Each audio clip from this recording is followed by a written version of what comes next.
नमस्कार दोस्तों, मैं नेहरूलाल तेली आपके और अपने YouTube channel mirror study point पर हार्दिक स्वागत करता हूं। दोस्तों, हम पिछले वीडियोस में बात कर रहे थे, राजस्थान की चित्रशैली पढ़ रहे थे। उसमें हमने अध्ययन किया था सबसे पहले राजस्थान की चित्रशैलियों के बारे में छोटा मोटा इंट्रोडक्शन देखा था। उसके बाद में हमने 4 भाग किए थे। एक तो था मेवाड़ चित्रशैली, एक था मारवाड़ चित्रशैली, एक था ढूंढाड़ चित्रशैली, एक था और हाड़ौती चित्रशैली। इन 4 चित्रशैलियों को हमने 4 भाग किए थे। उसमें हमने एक भाग पढ़ लिया था, वो पढ़ लिया था मेवाड़ चित्रशैली के बारे में हमने पहले अध्ययन कर लिया था। उस वीडियो को भी आप देख ले और इस वीडियो का लिंक इस डिस्क्रिप्शन में डाल दिया जाएगा। तो दोस्तों, आप उस वीडियो को देखें ताकि इस वीडियो में समझने में आसानी हो सके। तो दोस्तों, आज हम पढ़ने वाले उस चित्रशैली का नाम है मारवाड़ चित्रशैली की बात करते हैं। दोस्तों, अगर हम मारवाड़ चित्रशैली की बात करें, किसकी करें दोस्तों? मारवाड़ चित्रशैली। अगर हम मारवाड़ चित्रशैली की बात करें, सर्वप्रथम देखते हैं मारवाड़ चित्रशैली। मारवाड़ चित्रशैली दोस्तों, इसका प्रसार किस क्षेत्र में है? तो इस क्षेत्र की बात करें दोस्तों, तो इसका क्षेत्र की बात करें, क्षेत्र कौन सा? तो दोस्तों, इसका क्षेत्र है पश्चिमी क्षेत्र। कौन सा क्षेत्र है दोस्तों? पश्चिमी क्षेत्र है, जो कि जिस प्रकार से जैसलमेर, जोधपुर, बीकानेर, नागौर, ये जो इलाका आता है ये होता है पश्चिमी क्षेत्र, पश्चिमी राजस्थान। क्या दोस्तों, अगर हम बात करें तो पश्चिमी राजस्थान ये थी मारवाड़ चित्रशैली का क्षेत्र। अगर हम बात करें मारवाड़ चित्रशैली का, सबसे पहले हम देखते हैं प्रारंभ काल की बात करें दोस्तों। मारवाड़ चित्रशैली का प्रारंभ काल किस शासक का माना जाता है? तो दोस्तों, प्रारंभ काल की बात करें, प्रारंभ काल माना जाता है, किसका माना जाता है, किस शासक का माना जाता है? तो वो माना जाता है राव मालदेव का। किसका माना जाता है दोस्तों? राव मालदेव का। राव मालदेव का प्रारंभ काल माना जाता है मारवाड़ चित्रशैली का।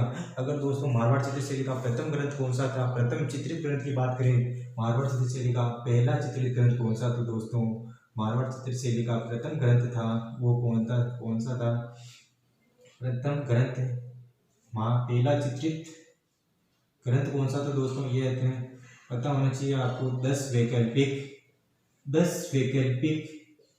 10 वैकल्पिक सूत्र चूर्ण। क्या था दोस्तों? 10 वैकल्पिक सूत्र चूर्ण। ये मारवाड़ चित्रशैली का प्रथम ग्रंथ था। ये कब लिखा गया, इसकी रचना कब की गई? तो दोस्तों, इसकी रचना की गई थी 1060 ईस्वी में। कब की गई दोस्तों? 1060 ईस्वी में। लेकिन दोस्तों, मेवाड़ चित्रशैली का प्रथम ग्रंथ पूछे तो श्रावक प्रतिक्रमण सूत्र चूर्ण, जो कि कब लिखा गया? वो लिखा गया था 1260-61 में लिखा गया। लेकिन आपको दूसरा पूछे मेवाड़ चित्रशैली का, वो था सुपार्श्व चरित्र। तो आपको ध्यान रखना, मारवाड़ चित्रशैली की बात करें, मारवाड़ चित्रशैली में पहला चित्रित ग्रंथ कौन सा? तो यह आया था 10 वैकल्पिक सूत्र चूर्ण। ये तो थी मारवाड़ चित्रशैली का छोटा इंट्रोडक्शन। इस मारवाड़ चित्रशैली को हम 4-5 उपभाग किए। मारवाड़ चित्रशैली के कितने उपभाग किए दोस्तों? 5 उपभाग है। 5 उपभाग कौन कौन से, उसको हम देखते हैं। 5 उपभाग की बात करें दोस्तों, 5 उपभाग कौन कौन से थे? वो था, एक तो था जोधपुर चित्रशैली। क्या था दोस्तों? जोधपुर चित्रशैली। एक तो जोधपुर चित्रशैली, और एक दूसरे भाग की बात करें, दूसरा कौन सा था? तो दूसरा था दोस्तों, दूसरा कौन सा? तो किशनगढ़ चित्रशैली।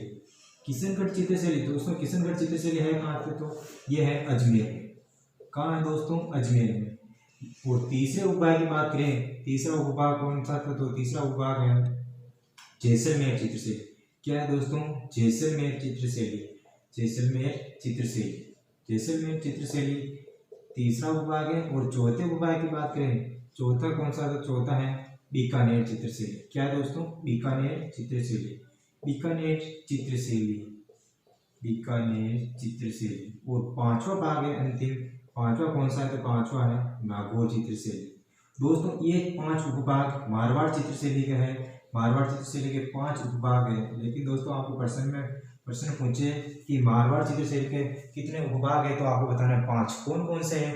एक तो थे जोधपुर चित्रशैली, किशनगढ़ चित्रशैली, जैसलमेर चित्रशैली, बीकानेर चित्रशैली, और एक है नागौर चित्रशैली। ये तो थी दोस्तों मारवाड़ चित्रशैली की छोटी मोटी इंट्रोडक्शन। अब हम दोस्तों एक बार रिवीजन कर लेते हैं। मारवाड़ चित्रशैली का क्षेत्र कौन सा माना जाता है? तो दोस्तों, क्षेत्र माना जाता है पश्चिमी राजस्थान, जो कि जैसलमेर, बीकानेर ये आते हैं इसमें। और इसके बाद में हमने देखा मारवाड़ चित्रशैली का प्रारंभ काल किस शासक का माना जाता है? तो प्रारंभ काल माना जाता है राव मालदेव का। और पहला चित्रित ग्रंथ कौन सा है? तो दोस्तों, पहला चित्रित ग्रंथ है 10 वैकल्पिक सूत्र चूर्ण। और ये कब लिखा गया? ये लिखा गया 1060 ईस्वी में।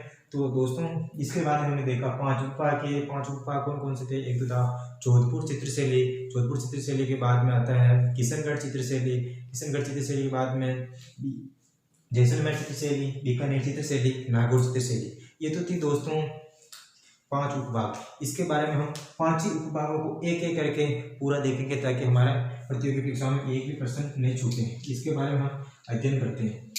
अब सबसे पहला भाग लेते हैं दोस्तों हम। पहला भाग की बात करें, पहला भाग कौन सा? तो पहला भाग है जोधपुर चित्रशैली।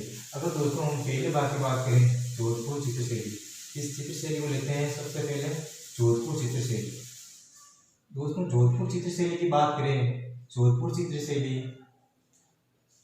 चित्रशैली सबसे पहले हम जोधपुर चित्रशैली के बारे में अध्ययन करते हैं। इससे भी प्रश्न पूछ लेते हैं, क्योंकि तो हम पूरा से पूरा अध्ययन करेंगे ताकि हमारा कोई भी प्रश्न छूटे नहीं।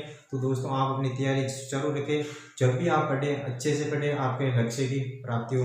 हम सबसे पहले देखते हैं जोधपुर चित्रशैली। जोधपुर चित्रशैली के बारे में हम देखते हैं। सबसे पहले जोधपुर चित्रशैली का प्रारंभ काल किस शासक का माना जाता है? प्रारंभ काल क्या दोस्तों? प्रारंभ काल की बात करें दोस्तों, प्रारंभ काल किस शासक का माना जाता है? तो प्रारंभ काल माना जाता है राव मालदेव का। किस शासक का माना जाता है दोस्तों? राव मालदेव का प्रारंभ काल माना जाता है। लेकिन मध्यकाल में सर्वाधिक विकास किस शासक का हुआ? तो मध्यकाल में सर्वाधिक विकास की बात करें दोस्तों, मध्यकाल में सर्वाधिक विकास किस शासक का हुआ? तो सर्वाधिक विकास वो हुआ था जसवंत सिंह। किस शासक का हुआ था दोस्तों? जसवंत सिंह प्रथम। क्या दोस्तों? जसवंत सिंह प्रथम का मध्यकाल में सर्वाधिक विकास माना जाता है। लेकिन दोस्तों आपको पूछे कि स्वर्णकाल की बात करें, स्वर्णकाल पूछ ले तो स्वर्णकाल क्या था दोस्तों? स्वर्णकाल किस शासक का माना जाता है? तो स्वर्णकाल माना जाता है दोस्तों वो आपके मान सिंह का। किसका माना जाता है दोस्तों? मान सिंह का सर्वप्रथम स्वर्णकाल माना जाता है मान सिंह का। अगर हम दोस्तों जोधपुर चित्रशैली के प्रमुख चित्रकार की बात करें, प्रमुख चित्रकार कौन कौन से थे?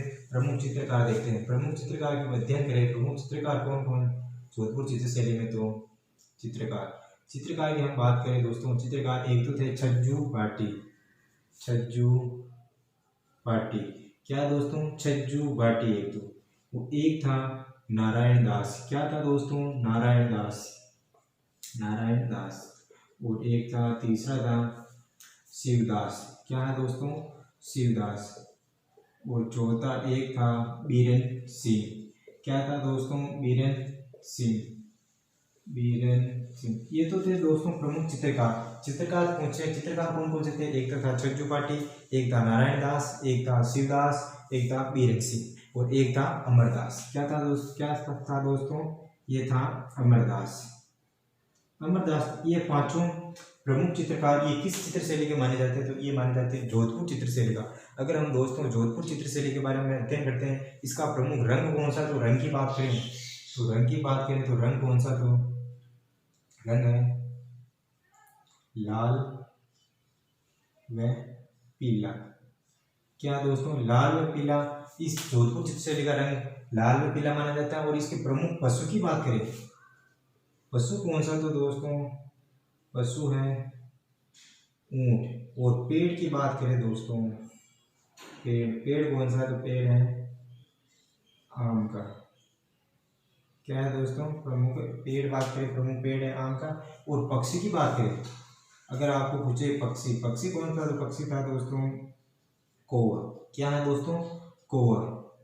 ये तो थी दोस्तों पक्षी और कौवा। इस चित्रशैली में दोस्तों नायक व नायिकाओं के चित्र भी सर्वाधिक देखने को मिलते हैं। नायक या नायिकाओं के चित्र किसके दोस्तों? नायक व नायिकाओं के। नायक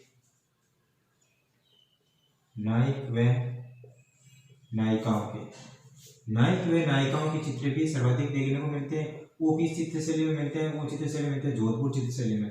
नायिकाओं के सर्वाधिक चित्र दोस्तों, इस नायिकाओं के चित्र तो मिलते हैं, लेकिन इसमें भी सर नायक की विशेषता क्या है दोस्तों? तो नायक की विशेषता देखें। नायक की विशेषता की बात करें, नायक भी वह किस प्रकार? नायक है जिस प्रकार से कद लंबा, यानी लंबा कद, लंबे बाल। और दोस्तों मोटी पगड़ी यानी बड़ी पगड़ी और झूलेदार वस्त्र। क्या दोस्तों? झूलेदार वस्त्र। ये इसके इस चित्रशैली के प्रमुख विशेषता है, झूलेदार वस्त्र।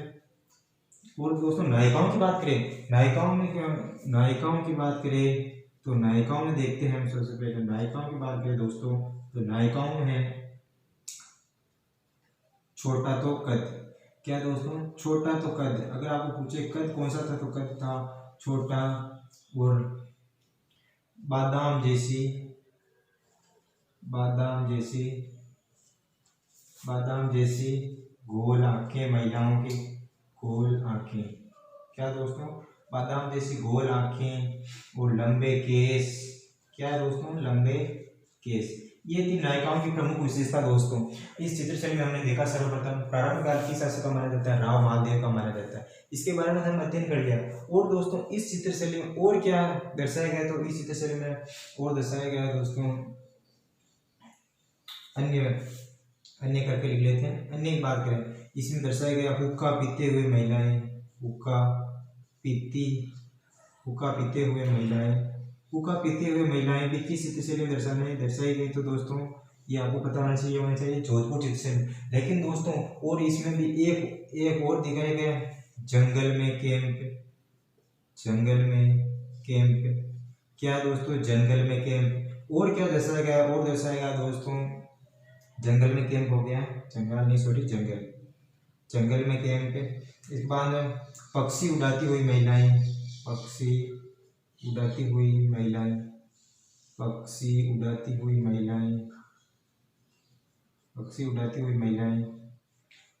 एक तो था हुक्का पीते हुए महिलाएं, एक था जंगल में कैंप, एक था पक्षी उड़ाती हुई महिलाएं। और नायक व नायिकाओं के चित्र भी सर्वाधिक देखने को मिलते हैं। और नायिका कद कौन सा होता? तो लंबा होता था और लंबे केस, मोटी पगड़ी और झूलेदार वस्त्र।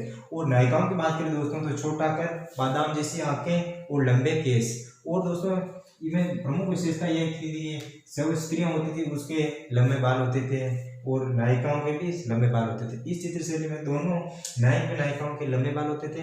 इसके बारे में हम अध्ययन किया। और अन्य चित्र भी दर्शाए गए हुए तो हुक्का पीते हुए महिलाएं, पक्षी उड़ाती हुई महिलाएं और जंगल में कैंप। ये थी दोस्तों जोधपुर चित्रशैली। जोधपुर चित्रशैली का हमने अध्ययन किया। इसके बारे में हम रिविजन करेंगे। सबसे पहले हम देखा प्रारंभ काल। प्रारंभ काल किस शासक का माना जाता है? राव महादेव का। मध्यकाल में सर्वाधिक विकास पूछे तो मध्यकाल में किस शासक का हुआ था? जसवंत सिंह प्रथम का। लेकिन आपको दोस्तों पूछे कि स्वर्णकाल किस शासक का माना जाता था? स्वर्णकाल माना जाता है मान सिंह प्रथम का। और प्रमुख चित्रकार कौन कौन से थे दोस्तों इसके? छज्जू भाटी, एक था नारायण दास, एक था शिवदास और एक था बीरेन्द्र सिंह और एक था अमरदास। और इस चित्रशैली का प्रमुख रंग कौन सा था? तो लाल और पीला। और दोस्तों इसके प्रमुख पशु की बात करें, पशु कौन सा था? तो पशु था ऊंट। और पक्षी की बात करें, पक्षी था कौवा। लेकिन दोस्तों आपको पूछे कि पेड़ कौन सा था? तो पेड़ था आम का। लेकिन आपको नायक व नायिकाओं के चित्र भी सर्वाधिक देखने को मिलते। और नायिका कद कौन सा? लंबा लेकिन लंबे बाल और मोटी पगड़ी, झूलेदार वस्त्र। और दोस्तों नायिकाओं के भी लंबे लंबे मतलब बड़ी बड़ी आंखें और गोल गोल आंखें। और नायिकाओं के चित्र छोटा कद और झूले बादाम जैसी गोल आंखें और लंबे केस। ये हम नायिकाओं के चित्र तो दर्शाए गए। लेकिन इसके साथ साथ में अन्य चित्र भी दर्शाए गए, जैसे हुक्का पीती हुई महिलाएं और जंगल में कैंप, पक्षी उड़ाती हुई महिलाएं। ये भी हम जोधपुर चित्रशैली में देखने को मिलता है। इसके बारे में हम नेक्स्ट अध्ययन करते हैं। नेक्स्ट चित्रशैली बात करें दोस्तों, नेक्स्ट चित्रशैली कौन सी आती है? तो नेक्स्ट चित्रशैली के बारे में हम किशनगढ़ चित्रशैली के बारे में हम अध्ययन करते हैं। किशनगढ़ चित्रशैली, किशनगढ़ चित्रशैली, किशनगढ़ चित्रशैली दोस्तों है कहाँ पे? तो ये आपको पता होना चाहिए क्योंकि कौन सा है किशनगढ़ चित्रशैली के कौन सा शहर प्रसिद्ध है? तो किशनगढ़ चित्रशैली के लिए आपको पता होना चाहिए किशनगढ़ चित्रशैली है अजमेर। कहाँ पे है दोस्तों? अजमेर। कहाँ पे है? अजमेर। सबसे पहले तो आपको पता होना चाहिए कि ये किशनगढ़ चित्रशैली है कहाँ पर? तो ये है अजमेर। किशनगढ़ चित्रशैली का प्रारंभ काल किस शासक का माना जाता है दोस्तों? प्रारंभ काल की बात करें किस शासक की? प्रारंभ काल दोस्तों हम सबसे पहले हम किशनगढ़ चित्रशैली का प्रारंभ काल की बात करते हैं। प्रारंभ काल किस शासक का माना जाता है? तो प्रारंभ काल माना जाता है किशन सिंह का। किशन सिंह का नाम से प्रसिद्ध आपको पता आज याद आ जाएगा किशन सिंह, किशन सिंह। और दोस्तों इसमें मध्यकाल में सर्वाधिक विकास का काल नहीं पूछता है। और दोस्तों स्वर्णकाल की बात करें, स्वर्णकाल किस शासक का माना जाता है? तो स्वर्णकाल माना जाता है दोस्तों स्वर्णकाल। स्वर्णकाल की बात करें दोस्तों लेकिन दोस्तों प्रारंभ काल की बात करें, प्रारंभ काल माना जाता है किशन सिंह का। लेकिन स्वर्ण काल की बात करें, स्वर्ण काल माना जाता है दोस्तों, स्वर्ण काल की बात हम नेक्स्ट में थोड़ी बाद में बात करते हैं स्वर्ण काल की, क्योंकि स्वर्ण काल इसे मिलता जुलता हुआ, इसके बारे में अपन देख लेते पहले कुछ बाद में। सावंत सिंह, सावंत सिंह या सावंत सिंह या नागरीदास, क्या दोस्तों, सावंत सिंह या नागरीदास, नागरीदास का स्वर्ण काल माना जाता है दोस्तों। लेकिन आपको प्रारंभ काल के पूछे, प्रारंभ काल कौन माना जाता है, किशन सिंह का। दोस्तों इस चित्रशैली के प्रमुख चित्रकार की बात करें, चित्रकार कौन कौन से थे, तो दोस्तों चित्रशैली के चित्रकार, अगर हम दोस्तों चित्रकार की बात करें, चित्रकार, चित्रकार कौन कौन से थे, चित्रकार एक तो था मयूर चंद, सॉरी मयूर ध्वज, क्या था दोस्तों, मयूर ध्वज। एक था निहाल चंद, निहाल चंद, निहाल चंद। एक था दोस्तों छोटू, एक था शंकर, क्या था दोस्तों, एक था छोटू, एक था शंकर, एक था निहाल चंद, एक था मयूर ध्वज। ये तो दोस्तों इसके प्रमुख चित्रकार थे। अब हम इस रंग, इस चित्रशैली के रंग के बारे में बात करें, रंग कौन सा था प्रसिद्ध, तो इस चित्रशैली का रंग था, सुनिए, गुलाबी, गुलाबी या सफेद। क्या था दोस्तों, गुलाबी या सफेद इस चित्रशैली का प्रमुख रंग था। गुलाबी या सफेद रंग इस चित्रशैली का था, तो इस चित्रशैली का किशनगढ़ चित्रशैली में देखने को मिलता है दोस्तों। इसमें प्रमुख पक्षी कौन सा था, तो दोस्तों पक्षी, क्या था दोस्तों, पक्षी, पक्षी की बात करें दोस्तों, पक्षी था कौवा, क्या था दोस्तों, कौवा। इसमें पक्षी कौन सा था, तो दोस्तों पक्षी था कौवा। लेकिन दोस्तों इस चित्रशैली में नायक व नायिकाओं के सुंदर चित्रण का वर्णन किया गया। तो सुंदर चित्रण का देखने को कहा किस चित्रशैली में मिलता है, तो वो मिलता है किशनगढ़ चित्रशैली में। किस चित्रशैली में मिलता है दोस्तों, किशनगढ़ चित्रशैली में। नायक व नायिकाओं के, क्या दोस्तों, नायक व नायिकाओं के, नायक व नायिकाओं के, नायक व नायिकाओं के सबसे सुंदर चित्रण, सबसे सुंदर चित्रण, सबसे सुंदर चित्रण किस चित्रशैली में देखने को मिलता है, तो दोस्तों ये मिलता है किशनगढ़ चित्रशैली में। किस चित्रशैली में दोस्तों, किशनगढ़ चित्रशैली में, किशनगढ़ चित्रशैली, किशनगढ़ चित्रशैली में दोस्तों, किशनगढ़ चित्रशैली में देखने को मिलता है सबसे सुंदर चित्रण। और दोस्तों इस चित्रशैली में श्री बालकृष्ण पर आधारित, बालकृष्ण पर आधारित है, यानी स्टार्ट के बच्चे जैसे बाल स्वरूप पर आधारित है, बाल स्वरूप पर आधारित, बाल स्वरूप पर आधारित है, बाल स्वरूप पर आधारित श्री कृष्ण के चित्र दर्शाए गए, श्री कृष्ण के चित्र दर्शाए गए दोस्तों। इसमें भी दर्शाए गए। वो एक चित्रशैली हमने सब पहले भी देखा था, वो कौन सी चित्रशैली थी, वो थी उदयपुर चित्रशैली में भी बाल स्वरूप पर आधारित श्री कृष्ण के चित्र दर्शाए गए थे। इसके बाद में दोस्तों हमें देखते हैं सावंत सिंह ने इसकी प्रेमिका बड़ी ठणी पर जिसे किस तरह का कलर कराया, चित्रित कराया, तो वो कराया था राधा के तरह। किस तरह, सावंत सिंह ने। दोस्तों आपको याद रखना, सावंत सिंह ने प्रमुख विशेषता इसकी, इस चित्रशैली की प्रमुख विशेषता, सावंत सिंह ने अपनी प्रेमिका, किसके लिए दोस्तों, अपनी प्रेमिका के लिए, अपनी प्रेमिका के लिए, प्रेमिका के लिए, प्रेमिका के लिए, प्रेमिका कौन थी, तो दोस्तों वो थी बड़ी ठणी। कौन थी दोस्तों, बड़ी ठणी। बड़ी ठणी के लिए राधा की तरह, किसकी तरह दोस्तों, राधा की तरह, राधा की तरह, राधा की तरह करवाया, राधा की तरह चित्रित करवाया। वो कौन था, तो वो था सावंत सिंह। और अपनी प्रेमिका लिए कौन सी थी, बड़ी ठणी। और दोस्तों बड़ी ठणी को प्रकाश में लाने का श्रेय किसे जाता है दोस्तों, बड़ी ठणी को, बड़ी ठणी। अगर दोस्तों आपको बोले बड़ी ठणी को प्रकाश में लाने का श्रेय किसे जाता है, तो दोस्तों प्रकाश में लाने का श्रेय जाता है, किसे जाता है दोस्तों, एक तो जाता है एरिक डिक्सन। क्या है दोस्तों, एरिक डिक्सन। एक तो एरिक डिक्सन को प्रकाश में लाने का श्रेय जाता है, और एक कौन सा, तो एक है फैयाज-अली। कौन है दोस्तों, फैयाज-अली और एरिक डिक्सन दोनों बड़ी ठणी को प्रकाश में लाने का श्रेय माना जाता है। और दोस्तों एरिक डिक्सन ने बड़ी ठणी को भारत की मोनालिसा बताया। क्या बताया दोस्तों, बड़ी ठणी को बनी ठनी को एरिक डिक्सन ने तो क्या बताया दोस्तों, एरिक डिक्सन ने बताया कि भारत की मोनालिसा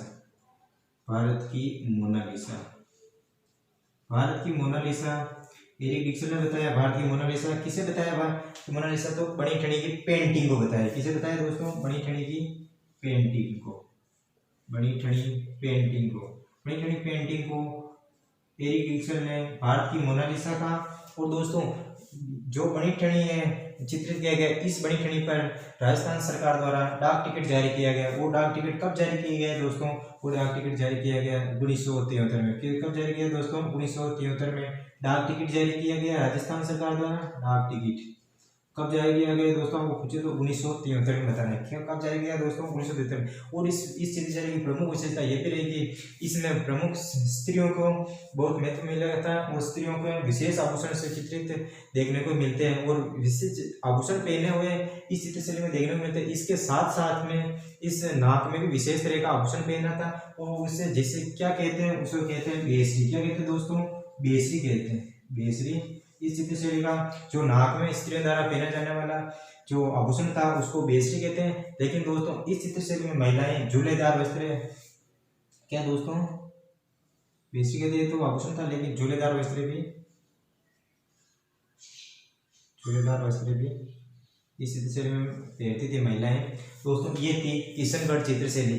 किशनगढ़ चित्रशैली की दोस्तों हम बात करें, किशनगढ़ चित्रशैली कौन सी जगह पे है, ये अजमेर में प्रारंभ काल माना जाता है किशन सिंह का। लेकिन दोस्तों आप मुझे स्वर्ण काल की बात करें तो स्वर्ण काल माना जाता है सावंत सिंह या नागरी दास का। इसके बाद में हमने देखा था चित्रकार कौन कौन से थे। चित्रकार था मयूर ध्वज, निहाल चंद, एक था निहाल चंद के बाद छोटू, शंकर। उसके बाद में हमने रंग देखा, रंग कौन सा था, गुलाबी और एक सफेद था। इसके बाद हमने पक्षी की बात की, पक्षी कौन सा था, तो कौवा था। और इस चित्र से दोस्तों भ्रमर की चित्र भी दर्शाई गई। किसकी दर्शाई गई दोस्तों, भ्रमर के चित्र भी दर्शाए गए। किसके दोस्तों, भ्रमर के चित्र भी इस चित्रशैली में देखने को मिलते हैं। और दोस्तों इसमें नायिकाओं का सबसे सुंदर चित्रण की बात करें वो किस चित्रशैली में देखने को मिलता है, वो मिलता है किशनगढ़ चित्रशैली में। जो कि किशनगढ़ चित्रशैली है कहाँ, तो वो है अजमेर में किशनगढ़ चित्रशैली है। और सावंत सिंह ने अपनी प्रेमिका के लिए बड़ी ठनी को राधा की तरह पेंटिंग करवाया और इस बड़ी ठनी पर डाक टिकट जारी किया गया। वो कब किया गया, राजस्थान सरकार द्वारा वो किया गया 1973 में डाक टिकट जारी किया गया। और दोस्तों इस चित्रशैली में महिलाओं पर आभूषण पहने हुए पेंटिंग की गई। और इसमें भी विशेष प्रकार का नाक में जो आभूषण पहना रखा था उसको क्या कहते हैं दोस्तों, उसको कहते हैं बेसरी। क्या कहते हैं दोस्तों, बेसरी। ये परीक्षा में पूछने जाने वाला वर्ड है तो ध्यान रखें। और इस चित्रशैली में सूर्यदार वस्त्र भी धारण किए जाते हैं। ये तो थी दोस्तों किशनगढ़ चित्रशैली। दोस्तों ये तो किशनगढ़ चित्रशैली। अब हम नेक्स्ट चित्रशैली की बात करें दोस्तों, नेक्स्ट चित्रशैली कौन सी थी, वो थी जैसलमेर चित्रशैली। अब हम दोस्तों जैसलमेर चित्रशैली के बारे में हम देखते हैं। जैसलमेर चित्रशैली के बारे में अध्ययन करें, सबसे पहले हम जैसलमेर चित्रशैली के बारे में देखते हैं। जैसलमेर चित्रशैली की बात करें दोस्तों, जैसलमेर चित्रशैली की बात करें दोस्तों, जैसलमेर चित्रशैली का सबसे पहले हम देखते हैं प्रारंभ काल की बात करें दोस्तों। प्रारंभ काल की बात करें, प्रारंभ काल किस शासक का माना जाता है, तो प्रारंभ काल माना जाता है लूणकरण का। किसका माना जाता है दोस्तों, लूणकरण का प्रारंभ काल माना जाता है। और दोस्तों स्वर्ण काल की बात करें, स्वर्ण काल किस शासक का माना जाता है, स्वर्ण काल की बात करें दोस्तों, स्वर्ण काल माना जाता है हर्षराज का। किस शासक का माना जाता है दोस्तों, हर्षराज का। और लूणकरण का प्रारंभ काल माना जाता है। और लेकिन आपको पूछे स्वर्ण काल की बात करें तो स्वर्ण काल माना जाता है हर्षराज का। और इसमें प्रमुख चित्रकार कोई नहीं था। और इसमें सर्वाधिक चित्र किसके दर्शाए गए तो देखने को मिलते हैं, वो मिलते हैं मुमल के। किसके दोस्तों, मुमल के चित्र देखने को मिलते हैं। जो कि मुमल ये एक लोधरवा की राजकुमारी थी।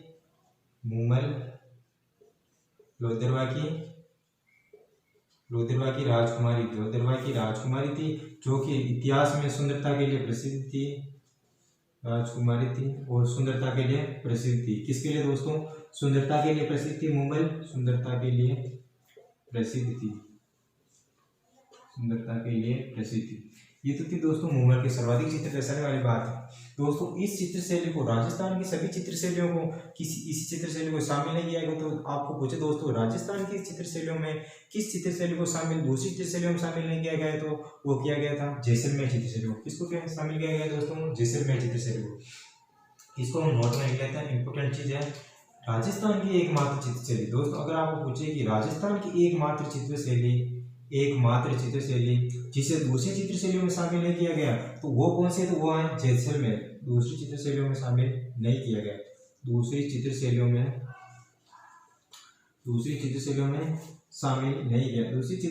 शामिल नहीं किया गया वो है जैसलमेर चित्र शैली। शामिल नहीं किया गया। और दोस्तों ये जो मुगल के चित्र है ना, ये मुगल के चित्र किस संग्रहालय में शामिल किए गए? तो वो ये किए गए जैन सूरी भंडार संग्रहालय में शामिल किए गए। दोस्तों ये मुगल के चित्र, ये तो थी दोस्तों छोटी सी चित्र शैली थी जो कि थी जैसलमेर चित्र शैली। जैसलमेर चित्र शैली के बारे में हम अध्ययन किया। सबसे पहले हम देखते हैं प्रारंभ काल की बात। प्रारंभ काल लूणकरण का माना जाता। लेकिन दोस्तों आपको पूछे कि स्वर्ण काल की बात करें, स्वर्ण काल किस शासक का माना जाता? तो वो माना जाता हर राज का। लेकिन दोस्तों इसमें पूछे सर्वाधिक चित्र किस देखने को मिलते हैं? जैसलमेर चित्र शैली। तो मुगल के और मुगल लोधरवा की राजकुमारी थी जो सुंदरता के लिए प्रसिद्ध थी। इसके बाद में हमने देखा था ये एकमात्र चित्र शैली राजस्थान की जो दूसरी चित्र शैलियों में शामिल नहीं किया गया। और दोस्तों इस चित्र शैली मुगल है जिसके सर्वाधिक चित्र किसमें शामिल किए गए? वो किए गए जैन सूरी भंडार संग्रहालय। ये थी दोस्तों जैसलमेर चित्र शैली। इसके बाद हम देखते हैं बीकानेर चित्र शैली। किसे देखते हैं दोस्तों? बीकानेर चित्र शैली। दोस्तों अगर हम बीकानेर चित्र शैली की बात करें, बीकानेर चित्र शैली की बात करें, दोस्तों हम बीकानेर चित्र शैली की बात करें, बीकानेर चित्र शैली में सबसे पहले हम देखते हैं प्रारंभ काल की बात करें। प्रारंभ काल किस शासक का माना जाता है? तो राय सिंह का। किसका दोस्तों? राय सिंह का प्रारंभ काल माना जाता है। लेकिन दोस्तों आप मुझे स्वर्ण काल की बात करें, स्वर्ण काल किस शासक का माना जाता है? तो स्वर्ण काल किस शासक का माना जाता है? तो स्वर्ण काल माना जाता है अनूप सिंह को। किसका माना जाता है दोस्तों? अनूप सिंह का। ये प्रश्न BHTC 2020 में पूछा गया, जो कि कल ही BHTC हुई है। इसमें अनूप सिंह के बारे में पूछा गया था। जोधपुर का वह कौन सा शासक जो नहीं था? तो ये 3 शासक जोधपुर का शासक थे और इसमें एक था अनूप सिंह, जो कि अनूप सिंह बीकानेर का शासक था। जो ये करेक्ट आंसर था अनूप सिंह। ये जो कल ही BHTC परीक्षा हुई इसमें पूछा गया था। DLED जिसको नाम से जाना जाता है, पहले BHTC कहते थे। दोस्तों ये था स्वर्ण काल। और दोस्तों इस चित्र शैली के प्रमुख बीकानेर चित्र शैली बीकानेर चित्र स्वर्ण काल में हो गया अनूप सिंह। दोस्तों इसके बाद हम देखते हैं प्रमुख रंग की बात करें दोस्तों, रंग कौन सा था? तो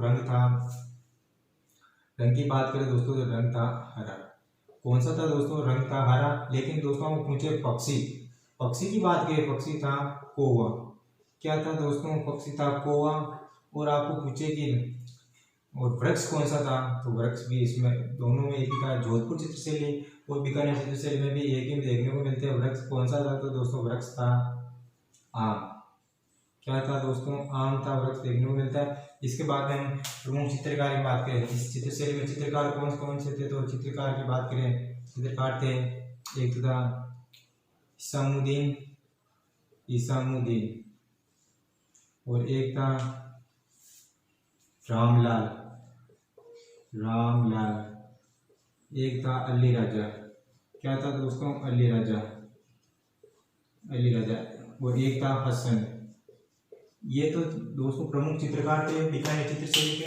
प्रारंभ काल की बात करें राय सिंह और स्वर्ण काल की बात करें अनूप सिंह। और रंग कौन सा था? तो रंग था हरा। और पक्षी की बात करें, पक्षी था कौवा। और वृक्ष की बात करें तो वृक्ष था आम। और चित्रकार थे इसामुद्दीन, रामलाल, अली राजा और हसन। ये तो थे प्रमुख चित्रकार। इसमें दोस्तों चित्र जैसा है देखने को मिलते हैं, वे चित्र मिलते हैं नायक व नायिकाओं के चित्र देखने को मिलते हैं, नायक व नायिकाओं के चित्र। ये तो थी दोस्तों बीकानेर चित्र शैली। इसमें कुछ नहीं है, छोटा सी है। प्रारंभ काल माना जाता है राय सिंह का और स्वर्ण काल की बात करें अनूप सिंह का। ये तो थे दोस्तों प्रमुख चित्रकार थे इसामुद्दीन, रामलाल, अली राजा और हसन। और नायक नायिकाओं के चित्र भी इसमें देखने को मिलते हैं। वृक्ष की बात करें वृक्ष था आम, पक्षी की बात करें पक्षी था पोवा और रंग की बात करें हरा, स्वर्णकाल अनूप सिंह का, प्रारंभ काल राय सिंह का, द्वितीय बीकानेर चित्र शैली। इसके बाद में हम देखते हैं नागौर चित्र शैली के बारे में बात करते हैं। क्या दोस्तों, नागौर चित्र शैली। अगर हम दोस्तों नागौर चित्र शैली की बात करें, नागौर चित्र शैली में प्रारंभ काल व स्वर्ण काल की शासक का माना जाता है। प्रारंभ काल व स्वर्ण काल दोनों एक ही शासक का माना जाता है। वो कौन सा शासक है? वो है अमर सिंह प्रथम। अमर सिंह प्रथम। अमर सिंह प्रथम का स्वर्ण काल में प्रारंभ काल माना जाता है। और दोस्तों इसके प्रमुख पशु कौन से, पक्षी कौन सा था? तो पक्षी था मोर। और इसके रंग की बात करें, रंग कौन सा था? तो रंग था पीला। कौन सा था दोस्तों? रंग था पीला। और दोस्तों इस चित्र शैली में भित्ति चित्र भी देखने को मिलते हैं। क्या दोस्तों? भित्ति चित्र भी नागौर चित्र शैली में देखने को मिलते हैं। लेकिन दोस्तों भित्ति चित्र की बात करें, भित्ति चित्र झुंझुनू जिले में मिलते हैं, लेकिन सब नागौर चित्र शैली में भी भित्ति चित्र देखने को मिलते हैं। और भित्ति चित्रों के लिए एक हवेली प्रसिद्ध है, वो है झुंझुनू में एक हवेली प्रसिद्ध है। और ये भित्ति चित्रों थी, और ये थी नागौर चित्र शैली। इसमें छोटी सी है, और इसमें थी प्रारंभ काल स्वर्ण काल अमर सिंह प्रथम का माना जाता है। और दोस्तों पक्षी की बात करें, पक्षी था मोर, लेकिन रंग की बात करें, रंग था पीला। और भित्ति चित्रों की स्थिति भी सर्वाधिक दर्शाई गई। ये थी दोस्तों हमारी मारवाड़ चित्र शैली पूरी होगी। इसके बाद में हम ढूंढाड़ चित्र शैली को देखेंगे, फिर हाड़ौती चित्र शैली को देखेंगे। तब तक दोस्तों आप सुरक्षित रहें। जय हिंद। आज के लिए इतना ही। जय हिंद, जय भारत। नेक्स्ट वीडियो में मिलते हैं।